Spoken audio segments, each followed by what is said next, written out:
just sort of chat a bit. Oh, recording in progress. Okay. I'd like to chat a little bit about how I used drawing as self-care at the beginning of the pandemic, when I was really a little bit adrift, and talk about how I used prompts and daily exercises. Then I'm going to go on to talk about, for people who really are very, very stuck, I've got some little exercises that you can either try right now or you can go away and do. I am not expecting anybody to start drawing during this hour that we're talking. If you want to, then that's great, but it's no pressure. The whole point of this is to find your own way through it and not to feel under pressure to produce anything. It's just about kind of finding a way. So when we went into the first lockdown, my schoolwork obviously disappeared. I do 2 days a week in a school. And also my freelance work dried up more or less overnight. My publisher went on furlough. I just got a little email saying, everything stopped, I'm on furlough. And so I had various books that I was lined up to work on. None of those were happening. And so for the first few days, I was sort of casting about, feeling lost, feeling adrift. I think like a lot of us were actually. I think it was that sort of end of March, beginning of April, when everything just went weird, was really difficult to get your head around. And I literally had a feeling of being adrift, which was really unpleasant and took me back to feelings that I've had over the last few years when I've lost people, and I've lost several people recently, of being rudderless and just floating about and feeling a need for something just to hold on to. So I had a friend called Sue, who's an illustrator, who would set us a little drawing task in the February when things were looking awful in the February. We had no idea, did we? We had no idea how bad it was going to get, but it was political things that we were bothered about. And she excuse my expletive, she instigated a little exercise called Fuck It February, where she would give us a drawing prompt every day of one word, and we would all go away and do something on that one word theme and then bring it back and post it in our private Facebook group by the end of the day. And this just went on for 2 weeks, but it was really, I loved it because it was kind of a continuous connection with the same people every day. We were going back and seeing what we'd come up with during the day, and it was fab. I do participate in a couple of drawing challenges that are much bigger than that. One that I've already been doing for years. One is called Inktober, and that is a drawing challenge for illustrators and artists that happens all around the world. And it's based on a series of 31 prompts for each day of Inktober. And they're one-word prompts, and you go away and you produce an ink drawing and then post it on social media. But it doesn't have that kind of reciprocative feeling and that kind of feeling of connection that you get from doing it with a small group of people who are sort of talking to each other and commenting on what each other are doing, which was actually really special. So when I was trying to think of something that could happen for me that would make me feel a bit more anchored, I got in touch with Sue and said, how about another drawing challenge? Could we do something to try and get us through, this time, at least at the very beginning of this, when a lot of us are feeling sort of a bit lost. And she said, I'm feeling a bit lost as well, and I can't think of any clever prompts. So she said, but what we could do is, how about we just work through the alphabet? There's 26 letters, so it'll give us 26 days. So the first day we'll draw something beginning with A, and then on and on and on. And so we started doing that, and we set up a little group and started posting about it. And it was great because a letter is a fantastic prompt, because it leaves everything open, but narrows it down just a little bit. So you can sort of look around your house and think, what begins with A? Can I find something that begins with A? I'm just going to see if I can find one of the earlier ones I did. Sorry, I should have had this prepared. I can only find the later ones. I can only find the myths. However, I did when we got to E, draw an egg cup that I have, which is a particularly nice egg cup, which I can't find a picture of, but never mind. No, not there either. Anyway, so oh look, here's potato, but that was for a different challenge. But but so anyway, we sort of bimbled along like this. When it came to D, I did a drawing of my dad, who I lost in 2016, and that actually was the point at which I think I started to tip over into seeing this as something that I could do as a sort of kind of a healing thing, for not just trying to heal from what was happening right now, this pandemic and this confusion and this fear, because I was quite afraid at that point as well, but also from some other things I was carrying around with me that I probably hadn't really kind of quite resolved yet, about my dad and my husband and not my mum, because she's still here at this point. But we got to the letter G, and I was sort of casting around for something beginning with G, and I couldn't see anything in the house that kind of inspired me, and I couldn't see anything outside in the woods that inspired me. So I thought, think about what you tend to draw. Now, anyone who knows my work knows that it tends to be on the folklore and mystical side, and I sort of legends and mythology. So I thought I'll draw a griffin that begins with G. So I started drawing this griffin. And I do have a picture of him somewhere. She said, where is he? Where's the griffin? Oh, there he is, there. So I drew this griffin, who, as you can see, is still unfinished. Now, there's a reason for that. That's because it was quite late in the day and I didn't manage to finish him. And I had this discipline thing going where I thought, if I don't finish it in the day, I will leave it. And he'll probably appear in the book like this as well, because I think it's a nice kind of start of, didn't quite get to the end of that one, but I drew this griffin, and while I was drawing him, my son came wandering in and said, that's I like that. He said, he's on his own. It's kind of, you could think about drawing mythical creatures in isolation. So he comes up with things like that. That was his idea, and I thought that's an interesting idea.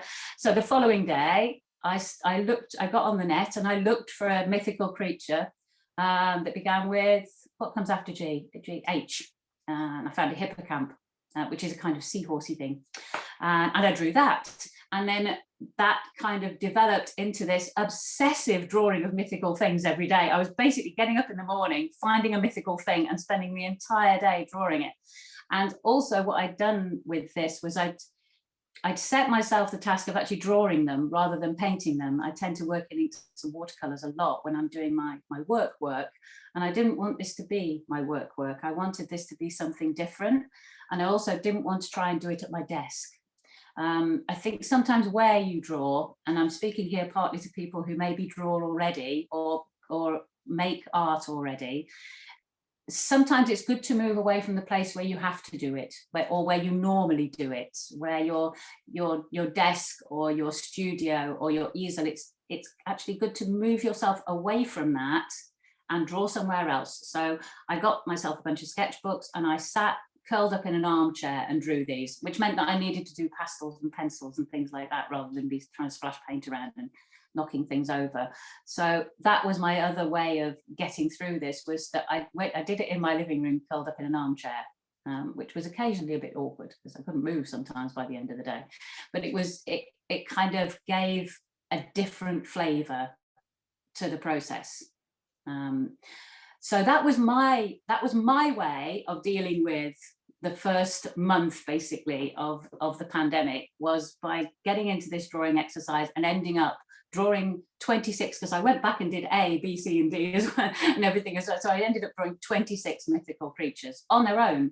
And every single one said something about how I was feeling that day, because I know that we're talking about how drawing expresses feeling. You don't have to go to a drawing thinking, I'm going to draw my feelings here. That's a very prescriptive thing to do, and it's not necessarily the best way to approach it. But if you go to a drawing, get your pencils out, think of a theme, or start on a drawing exercise, what will happen is if you relax into it, if you let yourself be, you will put your feelings into it anyway, because you're full of them. You know, they're not separate from you. You are your feelings. So whatever you do creatively, you're going to put yourself in there, and you're going to put what you're feeling that day in there. And I think doing that particular exercise made me realize really strongly how much my particular mood, where I was, and how I was feeling on that day came out through the drawing. No matter what I was drawing, it came out through the drawing.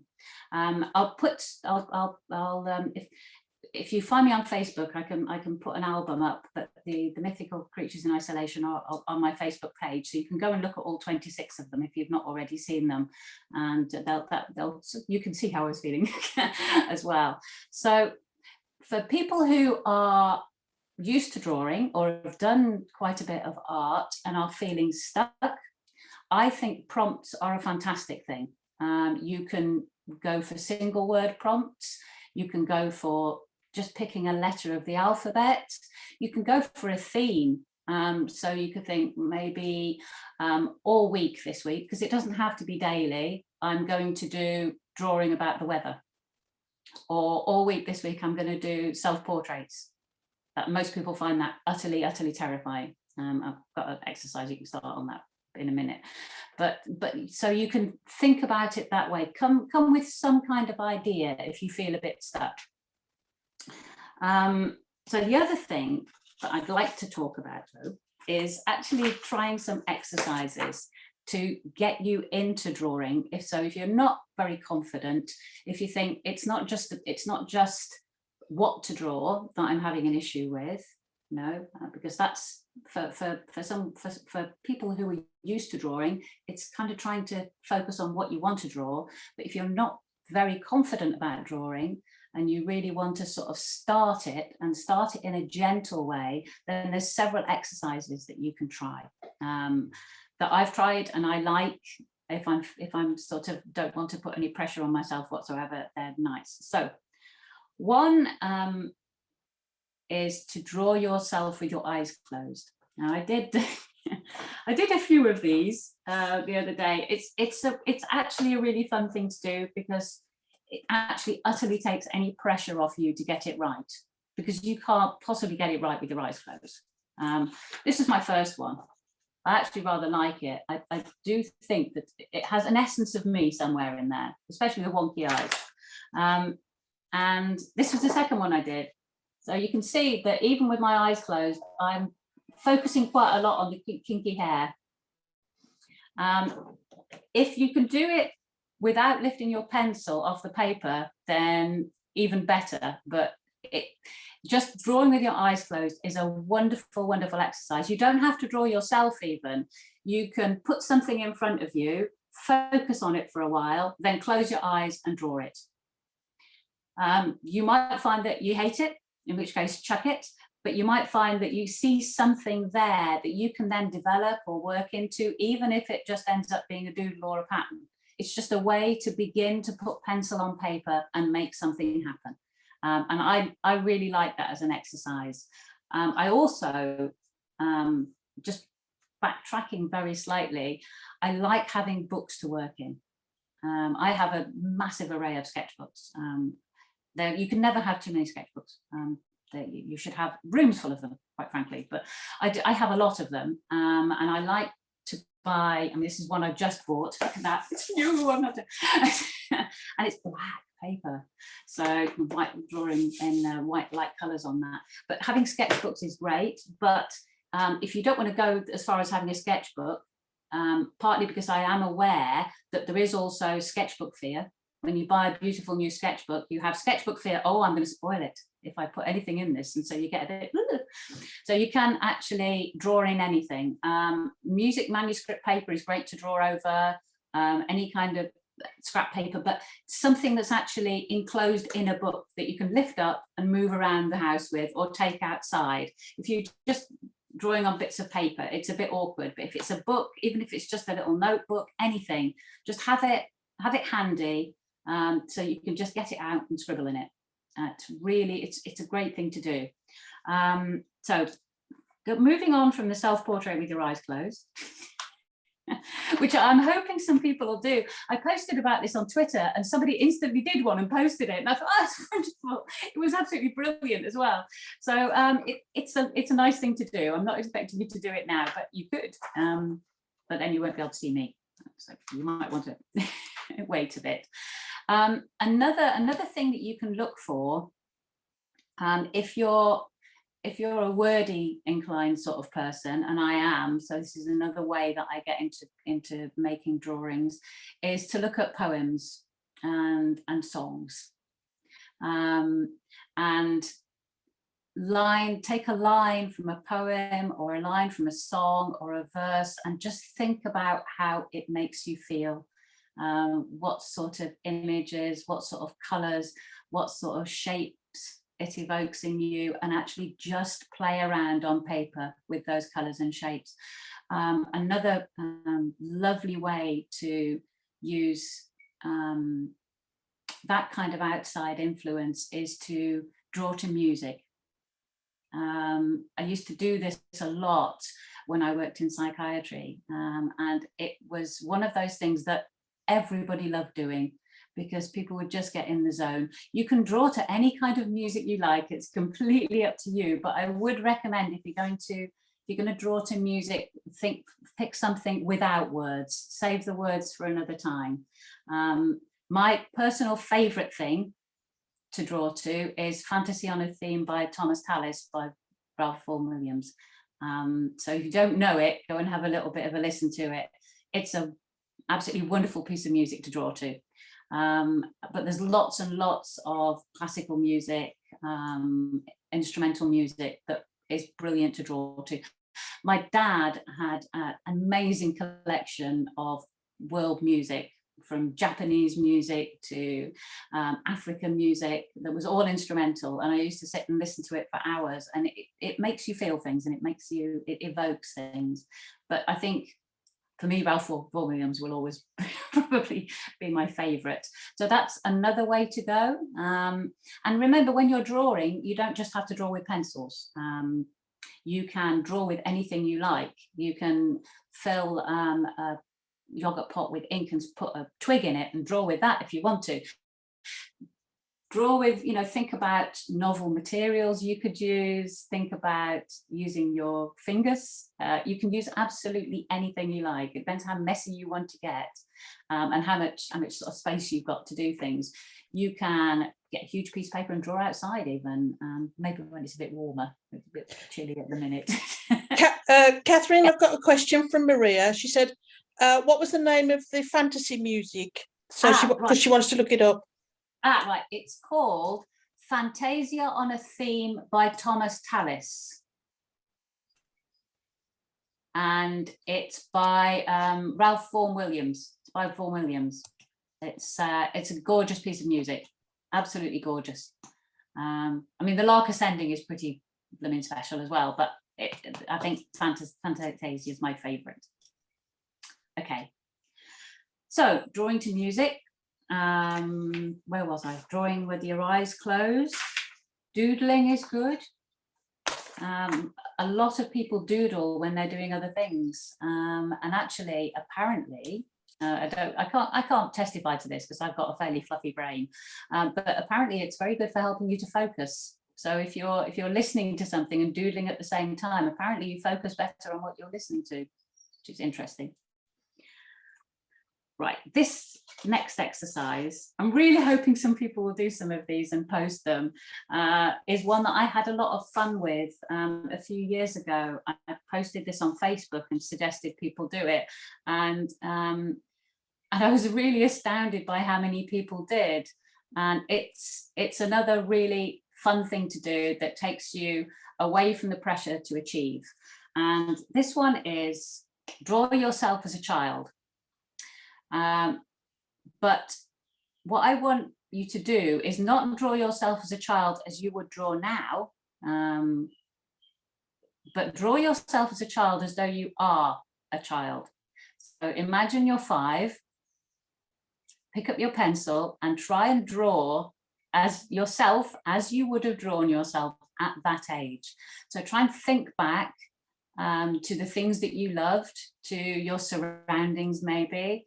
I had several people draw themselves with a favourite pet that they'd had when they were little, and try and remember that feeling of trying to put pencil to paper and make shapes for the first time. You could try doing this with your non-dominant hand. That's quite a good way to approach it, because obviously your non-dominant hand will be less expert at making shapes and doing things than your dominant one. So you're then sort of taking yourself back to an inexperienced hand in terms of dexterity. So that can work quite well. You can sort of do it without looking at the paper a little bit. You can do all sorts of things, but just have a, I'll post one that I did. I haven't actually got it handy, I don't think, but I did a picture of myself as a pirate in a boat, because I was I quite liked fantasizing about doing things like that when I was little. So draw yourself as though you are the age that you're drawing yourself at. So if you're 5, draw yourself at 5. If you're 10, draw yourself as you would have done when you were 10. Most of us drew when we were really small. There's very few people who didn't draw at all when they were tiny. So try and delve back into that place and see what you can come up with. Right, moving on. I have so many ideas. Okay, so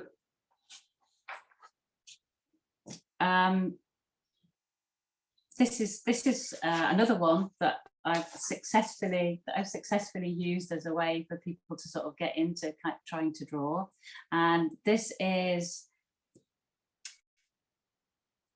inventing. So invent something and draw it. So some people will have seen some of the drawings of Heath Robinson. There was also a famous artist called Tongali who used to make these machines that would then destroy themselves when he set them off. That was the art of it. So he would actually make machines that then disintegrated as soon as you switched them on. Bits would fly off, and so it could be a completely useless machine that just disintegrates. That's absolutely fine. Or you could invent something that makes cupcakes. You could invent something that fixes things. You could my mind, because I'm of that generation, tends to go to the marvelous mechanical mouse organ from Bagpuss, which you just put things in one end and they came out pristine at the other. Wouldn't we all love to have a marvelous mechanical mouse organ? I know I would. So anything, you could draw yourself something that will transform one thing into another. So you could draw a machine, or it could be something as simple as a box where clouds go in one end and sunshine comes out the other, if you're really feeling fed up with the dreary days of winter.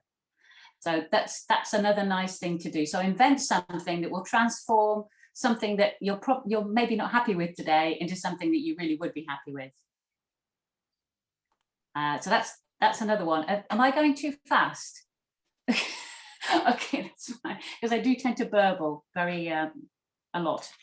So I'm going to show you another one now that is very easy just to start to make marks on paper. All of these things are ways to engage your brain, but also engage your feelings. They'll bring things out for you, and it's going to be as much or as little as you want. But this one is this one's just a really getting in the zone of just doing something extremely random thing that can turn into something lovely. And it's an exercise. I'm going to have to read it off my piece of paper because I never remember what it's called. So look, it's called entopic graphomania. Yeah, it's not as difficult as it sounds ridiculous. I think the reason it has such a silly name is because it was invented by the Surrealists, who like to invent quite pretentious names for things. And basically what you do is you take a piece of paper and it's best to have not a pristine piece of paper for this, so something that's a bit scrumpled or has got some stains on, and you look for imperfections in the piece of paper and you put dots wherever you find an imperfection.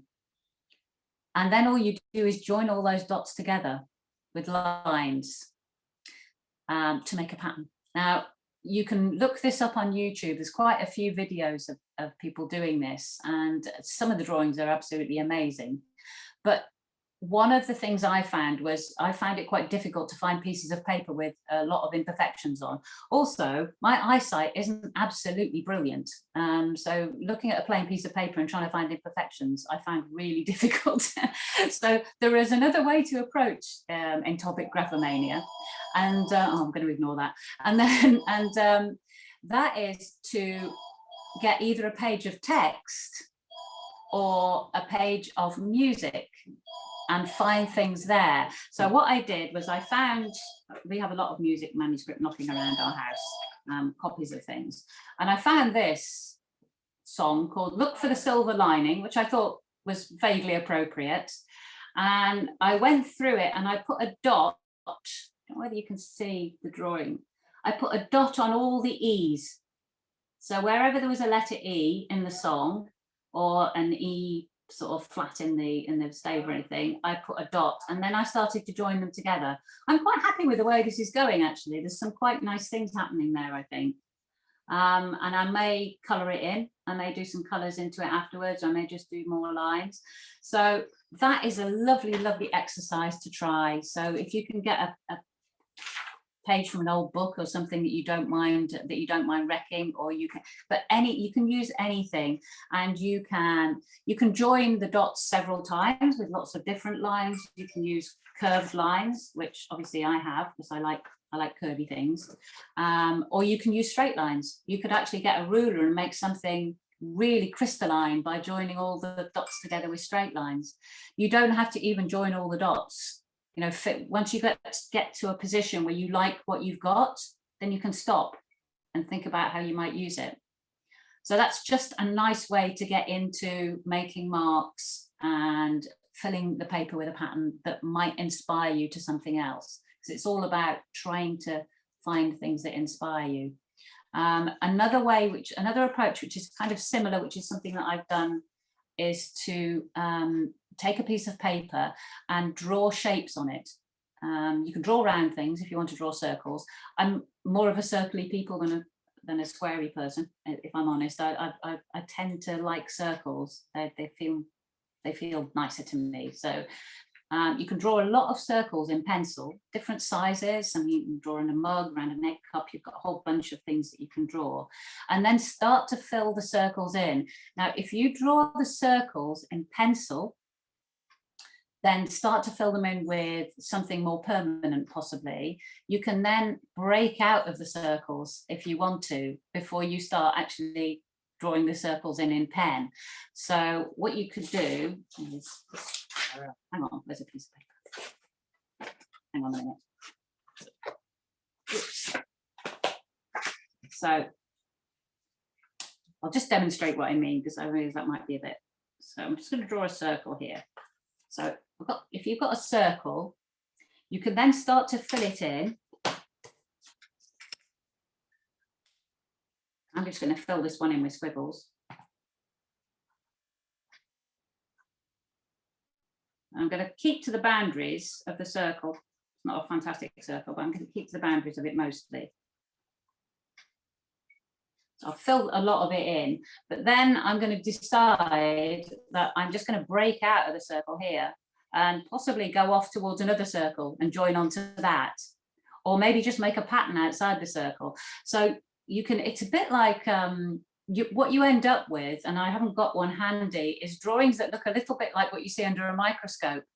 You end up with sort of these strange little organic forms that you can then play about with.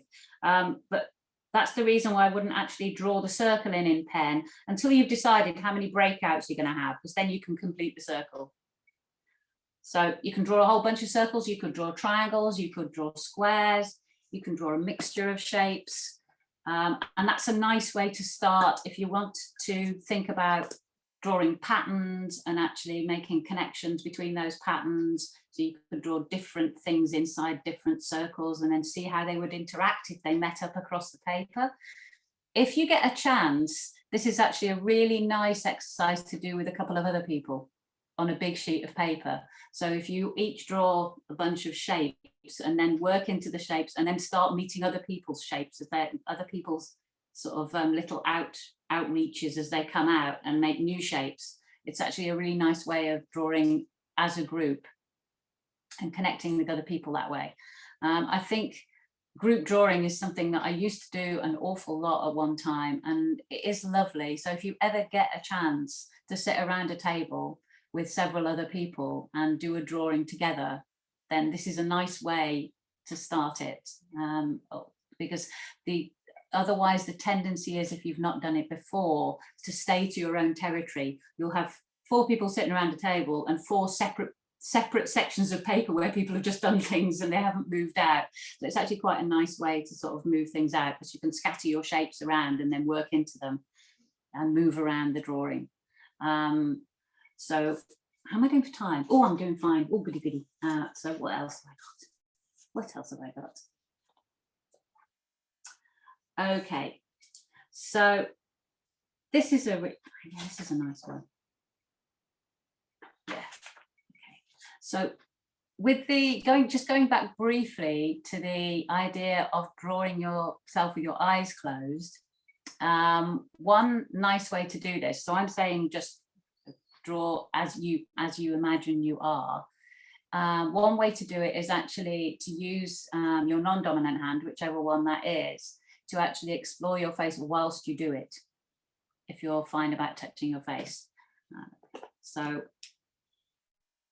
you can do that way, you can actually do your profile, which is a really interesting thing to do, because a lot of us have kind of a little bit of a disconnect between how we look and how we feel. So if you actually take a pencil and actually run your finger down your profile as you draw it, and then see what that looks like when you open your eyes, it can be a really fascinating experience. And it tells you a lot about who you think you are sometimes as well. And if you draw a profile, you can then fill out with your eyes open the rest of your head and then put things inside it. I would suggest, because we're looking at drawing as self-care, putting things inside it that you'd like to be there, not things that you wouldn't like to be there. So you can then put the things inside your head that make you feel happy, or make you feel free, or make you feel comforted, all sorts of things like that. You could also then, if you wanted to continue from that, you could eject outside your head anything that you didn't want in there. So you can like put it outside and then draw a little barrier around. That's kind of a very literal way of doing it, but it works for some people and it works on some days for everybody. It depends where you are on that day. Katherine, both Ruth and Alex have done pictures with their eyes closed. Oh, fabulous! Alex has sent me one, but I can only download it, so I can't open it for some reason to share it. We can put them on the page though, can't we? Yeah. Oh, there he is. Look, he's showing you now. Oh, that's great. Oh, that's really good. I love that. You look a little pensive. But that doesn't surprise me. That's lovely. Yeah. That bit is yeah. I think for that's really interesting, because I think for a lot of us it's kind of what's happening up here tends to define how we think about ourselves. I mean, for me it definitely is, oh my god, there's all this hair. Yes. So for you it's yeah. So we do tend to define ourselves by that. Also our noses, and if we wear glasses. So people often, when people wear glasses, that's the first thing they'll draw with their eyes closed is their glasses, which is really interesting. I tend to draw my nose quite big, but because I believe my nose to be quite big. I think it probably is, but it's very much about self-perception, and it is interesting from that point of view. But so I'm so glad you did that. I'd love to see Ruth's as well. Is that going to go up on the page? So that'd be fab. So I've asked her to put it on the page because I think she actually did it last night.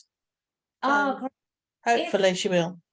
Yeah, if anybody's interested after we've finished and wants to get in touch with me, we could set up a little Facebook group for having a go at some of these exercises and sharing them and chatting. I'm really happy to do that. I'm really happy to set up a little group, a little private group, and be admin, so that people can post things that they're doing there and chat about it. I'd love to do that, like me and Sue did with our little sort of 2-week drawing exercise and the Ruth was. Sorry, Ruth was just holding hers up. Sorry, Ruth, we missed it. Oh, sorry, I didn't see that. I'm not on Ruth. Oh, hang on a sec. I can see it now. Oh, that's fabulous, Ruth. That's great. I love it. Yeah, I'll definitely set up a little page, and then anybody who wants to join can, because I think it could be fun to kind of work through some of these exercises. So I'm aware that I don't want to run out of time, but there's one more that I would like to talk about. Thank you, Ruth. There's one more that I'd like to talk about, and this is not so much about drawing, but it is definitely it can be drawn, or it can be collaged, or it can be done in all sorts of ways. This is an exercise that's been ongoing for quite a long time, and I've been involved in it at various points in the past, and it's called the Post Secret Project. I don't know whether anybody's heard of the Post Secret Project. It was started by an artist in America who asked people to send him postcards anonymously with something on them that they wanted to say about themselves but felt they couldn't say out loud. And it can be expressed abstractly. You can write it and draw it. You can collage it. You can do any way you like. But the main thing was that you took a 6x4 blank postcard, and on the one side, you put something about yourself that you wanted to get out in the world, but you hadn't actually managed to talk about for some reason. You could actually, I mean, in theory, you can extend that to just putting on a postcard something about yourself that you just wanted to say. So I did this with a bunch of students at school, and one of them called Jo, on her post secret, she put her ambitions. She said, I want to be a playwright. That is what I want to do, is write plays. She was only 15 at the time. I want to go to London and write plays. She's now in London writing plays, which is absolutely amazing and brilliant. She sort of chose to actually talk about things that she wanted, things that she desired, things that she was hopeful for. And I would like, if you would like to have a go at them, is to do secret postcards based on that, rather than necessarily some dark secret about yourself. Because that could work very well as self-care, but it might also be quite a challenging thing to do. So you may want to do that, but I think it would be lovely to make a postcard from you now to your future self, either next week, next year, next month, with something that you're hoping for. Something that you're hoping is going to happen, some way that you hope you'll feel, someone that you hope to see, anything like that, and make a drawing that's about that, or a little collage that's about that, or anything, as long as it's on a 6x4 postcard. I think that would be a nice exercise to do as well, and it'd be a nice thing to put in the group. So you can just cut yourself a 6x4 piece of paper or card and do it. And I'll do one too. I will do all of these things and put them on the page as well. I'm going to have a go at all of them. I've already done the drawing with my eyes closed, and my, what is it again? My entopic graphomania. My entopic graphomania. piece. I might do another one of those. I did this one this morning, and I actually did find it quite calming because I was quite anxious about doing this workshop. So it was quite helpful, and I might colour it in. I don't know. I think finding interesting songs with upbeat titles is kind of fun to do as well, to have a go at it with. So what I'd like to do, because I'm aware we've only got about 10 minutes left. I could talk for longer. I can burble for England, because I do have other things as well, but I realised that I might be over. What did someone say something then? I might be sort of overburdening people with ideas a little bit. Would anybody like to have a bit of a Q&A session? Because I'm quite happy to answer questions. If anybody would like to sort of be unmuted, if people would fancy being unmuted and having a chat, I'm happy to do that. What do you think, Mandy? Yeah, I'm up for it if you want to do that. Yeah. So if anybody would like to sort of ask some questions direct to me rather than putting them in the chat, and you've got anything you'd like to ask, if you can they unmute themselves, Mandy? Is that possible? Yeah, that's fine. Okay, then so if anybody wants to unmute themselves and ask me something, otherwise I'll just burble on.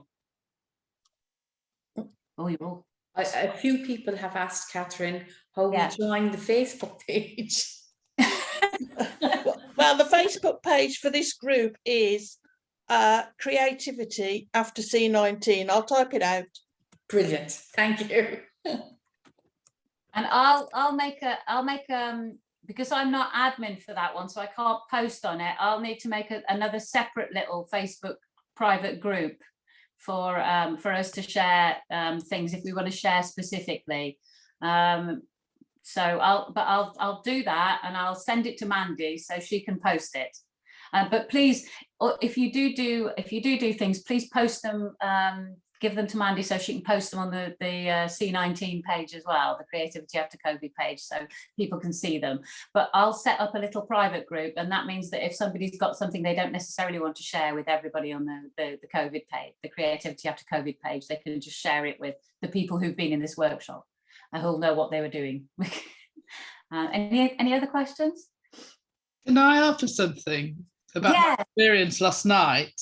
Because after I did that picture, which is really funny because it looks like some suicidal person contemplating the noose. So then I put it on I couldn't post on the page that you posted yours on because it doesn't allow pictures, just comments. So I thought, I'll put it on my own thread. So I put it on there, and a friend from South Africa, who's also an artist, suggested looking at a mirror in one hand and drawing without looking your face with the other hand, which was an interesting one. And the two drawings I did from that made me laugh so much. I was laughing out loud in my own kitchen at home, which is really cool. But also what I was doing was WhatsApping the drawings to my daughter.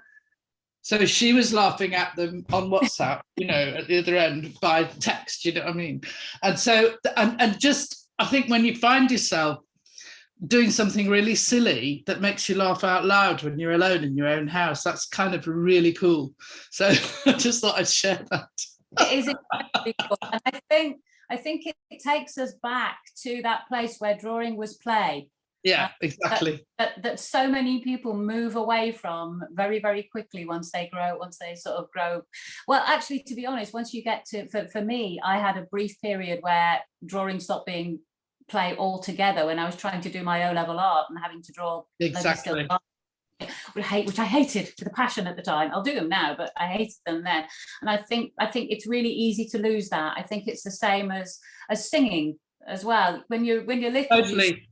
You sing, at every opportunity. It's really weird, actually. We're sat in with a bunch of year sevens at art club on Tuesday, and they were all singing different songs off their different phones. It was absolutely mind-bendingly awful, but they were having a lovely time.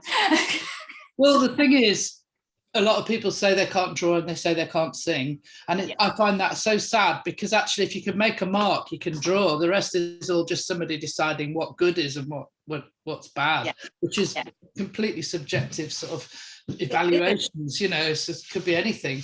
And the same with singing, and it cuts people, it disconnects people from a natural, playful self-expression, which is such, I mean, if you don't care what it comes out like, it really takes a lot of inhibitions away and enables you to be more playful. So I think the problem is that everyone wants to immediately be perfect, because we tend to be surrounded by the finished article. So you hear the songs that have been produced in a studio with all the mistakes taken out, and we see the final drafts of the writing and the poetry.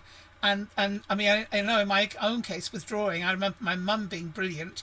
My niece, my great niece, is brilliant. My brother is pretty damn good, and so I'm comparing myself with them before I even start with the drawing. I'm okay with the music, but the kind of singing, but the drawing, it's ridiculous. I think it's very difficult, because I think it's part of the way that our society ticks, is that we focus on product rather than process. With so many art and creative activities, whereas actually the process is just as important, and sometimes the process can be everything. So if you're drawing to connect with yourself, to be playful, to relax, to focus, to get in the zone, to enjoy yourself, that's the bit that's important. What you come up with at the end may or may not be something that you want to keep, but it's the process that actually matters. It's getting into that zone. And that's why I like to do exercises like drawing to music, where it's actually while you're doing it, that's the thing. It's the doing of it that's the thing. That what you come up with at the end might not be something you ever want to see again. Really doesn't matter. It absolutely doesn't matter. But I think we are very, very focused on producing things. I mean, I have sort of a lot of the teenagers I work with at school will say, it's all right for you, you can draw, because they'll be giving up constantly on things. They'll do something, and as soon as it goes a little bit wrong, that's it, it's in the bin. And I didn't come out of my mum's uterus clutching a paintbrush in one hand and a pencil in the other. I spent a long time making mistakes. Oh, that's great. But I like that one particularly, Ruth, actually. But I tried to do them with one line. Which meant I could only draw one eye, because I was trying to keep one line all the way. So it's about sorry. Because when I did GCSE art, because I loved it, I really, really enjoyed it up until that point. And after I did GCSE art, I didn't draw for a couple of years after it, because it just killed any joy I had in it at all. Which I don't think it helped the fact I had a teacher who literally turned to me and said, well, you can't draw faces, don't bother trying. Oh. Yeah. There's something about some teachers in creative subjects that makes them say utterly inappropriate things, and I've never been able to get my head around it. I mean, no teacher of English, I don't think, would ever say, oh, well, there's no point in you using that word, you've no idea what it's really weird. But people think in art and in music and think that you just can't do that, or you sing flat, or there's no point, or don't try this. It's killing to people. And the thing is that making art belongs to everybody. It doesn't belong to a small elite group of people who can do it well. It actually belongs to absolutely everybody. It's the most universal thing that there is. The picture that I used, that I gave to Mandy to use for the banner for this, it's one of my pictures, but it's based on the earliest human art ever. And there's a cave, I'm just trying to remember where it is. I think it's in South America rather than France, where there are all of those handprints, where people have gone in, and some of them are small, some of them are obviously female, some of them are male. It's an entire group of people, a large family, maybe a small tribe of people who've gone into a cave and filled their mouth with pigment and then sprayed it around their hands and said, this is me, I've made my mark, I've left myself here. And it's as basic as that, I think, making things and and sort of saying, here I am, here's my thing. And even if you don't show it to anybody else, it's there, it's your thing that you've made, and it doesn't matter. It's about, I'll get emotional in a minute. But it is the most universal language. The arts are the most universal language, and music and painting and drawing particularly are the first things that we ever did. We probably played instruments and sang before we could talk to each other. It's quite likely that we sort of made notes before we could talk. We certainly, I think, made drawings before we could talk to each other. There was a really uplifting thing I saw on LinkedIn on this theme, Katherine, this morning, and it was they got a piece of paper the size of a double bed sheet, and they stuck it on a wall in a hospital, and they drew 3 lines, you know, and then in between you coming off duty and going for a cup of tea or something, you could go and fill in one of those, and it became the most bright, vibrant, communal piece of art in the hospital. And it was just uplifting for everybody, for the people that were doing it. Some people chose to do it instead of a cup of tea. You know, this was what they did on their break. And you're standing up and having art not on a table, but on a wall. You know, when I saw that, I was like, oh my God, you can do art standing up, looking at a wall, or, you know, like what you were saying about going outdoors or in a different space, you know. Yeah. I think Ruth had something another thing. You don't? Okay. I think. Can I say something? Kate wants to say something. Yeah. Absolutely. Yeah. Can you hear me all right? I can. Yeah. Okay. I just want to quickly say also that it's never too late. I'm working with it's an end of life care, an elderly woman, and she has recently recounted to me a terrible tale of when she was in a convent and how her creativity was so cruelly squashed, and how she's always wanted to paint and draw, and and it's only now, well, she was 93 on Monday, that we've started I bought her some watercolor pencils, and we've just started to play with them. So, you know, she's probably in her final months of life, but it really, really, really is never too late to access your creativity and give it space. And I think that groups like this will, you know, we help each other to remember how important it is. Absolutely. Yeah. Yeah, that's wonderful. Yeah, I once worked with when I was working in mental health with a guy who had Alzheimer's, quite advanced Alzheimer's, who was in his 80s, and he was really struggling to remember who people were. He was struggling to remember from day to day, to eat, to do all sorts of things.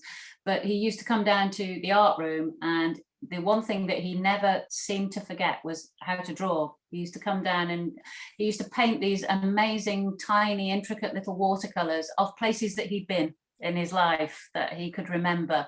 And as soon as he sat down to paint, it seemed to flood back, a bit like my own father had Parkinson's and Lewy body dementia from Parkinson's, and he was heavily into music, my father, in every possible way, including playing it.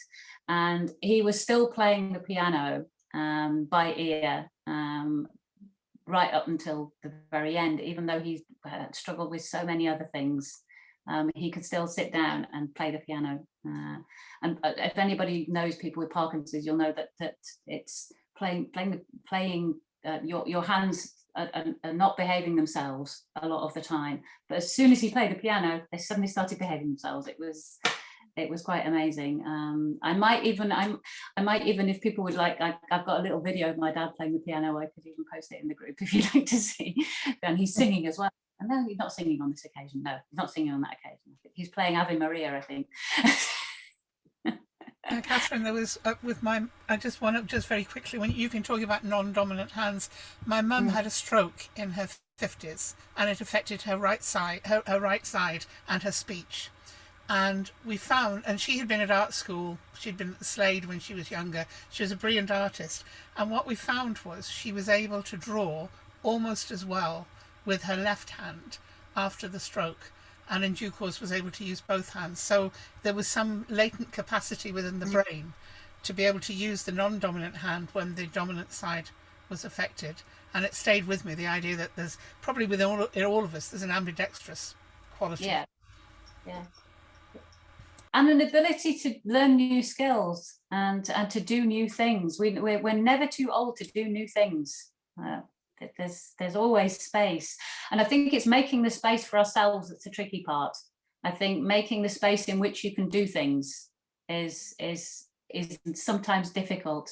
I think one of the things I realized when I started running workshops for people was that it wasn't just about providing them with art materials and providing them with a table and all that. It was actually, you were giving them space to do something. You're saying, okay, these 2 hours are yours, or this day is yours, or to do with what you will. This is what it's for, and you just and I think that's quite difficult. And I think giving ourselves permission to make space for ourselves, to do things that are just for us, whether that's being creative or anything, is sometimes quite difficult for a lot of people to, even though it seems in these last 2 years we've had almost endless space at times, we still don't seem to find it still seems to be hard to find the space, the permissive space where we actually do things that are just for us, that are really our thing. And I think that's something everyone has to work at, me included, because I'm running around doing all sorts of things, and I'm very lucky that I do art for a living. But sometimes the stuff that I do for work, I'll get so focused on that and lost in that I'm not actually allowing myself to just get back to playing, which is why I have all these kind of ideas about how to play, because even though I do art every day, I can forget how to play at it, and I need to remind myself of that. So I hope we're going to be doing some playing, and I will set up a Facebook group, and I'll send it to Mandy, and then I hope everyone will enjoy themselves and do have a go at some of these exercises. Yes. And I'd love to see what you do. Thank you very much, Catherine. It's been a really great hour and a bit, and some really good ideas. So yes, please do share any of your ideas and your makes and your pictures on our Facebook group. We have to say thank you to the Arts Council as well for giving us funding to do this project. And the idea the idea of the project was I wanted to do this project because I lost all my creativity after I had COVID, quite badly, and I had no interest in being creative at all. And like you just said, Catherine, learning something new, that's what sparked me off again. I decided to learn to play the ukulele, which is something I've never ever done before. And it really helped, doing something that I hadn't done before. I practiced every day, even just for 10 minutes. And I gave myself, like you said, permission to do that practice. Because in between all this, I had to move house. So all my art stuff and all my creative stuff was packed in boxes. And I felt like that was a part of my life that had been shut off and boxed and put away, and I couldn't do it. So my little ukulele was just there at my side, and I could pick that up and play whatever I wanted to. I'm still hoping to get all my art stuff out again in the summer. So yeah, it's been really good, really helpful. I hope you've all enjoyed this session. We've got a few more sessions to go.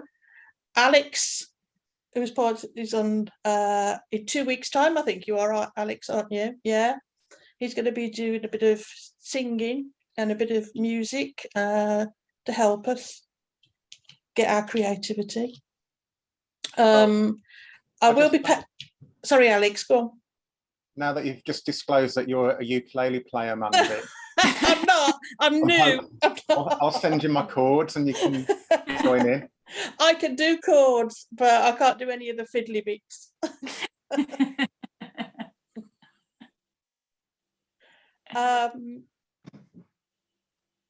I've lost track now where I was.